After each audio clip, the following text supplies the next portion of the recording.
জাতীয় দলে পেসার রুবেলের বিরুদ্ধে নারী নির্যাতনের মামলার পর রুবেল হ্যাপি ঘটনা এখন টক অব দ্য কান্ট্রিতে পরিণত হয়েছে। বাদী নাজনীন আক্তার হ্যাপি মামলার বিবরণে উল্লেখ করেন, বিয়ের প্রলোভন দেখিয়ে রুবেল তাকে জোরপূর্বক ধর্ষণ করে।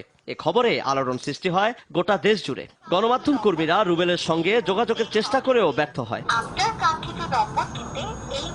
এদিকে মিরপুর থানায় মামলার অগ্রগতি জানতে আসেন হ্যাপি। পরে গণমাধ্যমের সামনে নিজের অভিযোগ তুলে ধরেন। বিয়ের কথা ছিল আমাদের, কথা উপর ডিপেন্ড করে একটা সময় মিডিয়া ছেড়ে দেওয়ার কথা বলেছিলাম, ছেড়ে দিয়েছিলাম। পরে তারপরেও যখন দেখলাম যে অন্য মেয়েদের সাথে রিলেশন আছে, ওটা যখন আমি দেখতে পারি তখন আসলে রিলেশনটার মধ্যে প্রবলেম হয়। আপোষের কথা তো বলা হয়েছিল, ও এসেছিল আপোষে, দেন হঠাৎ করে ও আমাকে হুমকি দিচ্ছে যে আমি ওর নামে মামলা করে কিছুই করতে পারবো না। শুধু বিয়েতে রাজি না হওয়ায় মামলা কতটা যৌক্তিক এবং মানসিক ও শারীরিক নির্যাতনের বিষয়ে গণমাধ্যম কর্মীদের কাছে এভাবেই নিজের অবস্থান তুলে ধরেন হ্যাপি। একজনের সাথে ভালো রিলেশন থাকলেই একজনের সাথে ভালো। আমি নির্যাতিত না হলে আমি কেন থানায় আসবো? আমি তো খারাপ কিছু চাই না। যদি ওর ভুল বুঝতে হবে। ও যদি ওর ভুল বুঝে বলে যে না, যেটা করেছে বিয়ের ব্যাপারে যদি ও এগোয়, ঠিক আছে, আমি এটাই চাই। আমি তো ওর কাছে আর কিছু চাই না।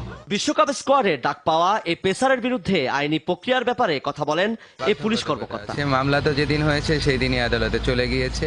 অভিযান ও তাকে গ্রেপ্তার অভিযানও আমরা পরিচালনা করিয়েছি এবং যেটা হচ্ছে দ্রুত বিচার আইনের একটা টাইম ফ্রেম আছে, এর মধ্যে তদন্ত কমপ্লিট করে আদালতে চার্জশিট বা ফাইনাল রিপোর্ট যেটাই দিতে হয় এবং সেটাই দেওয়া হবে।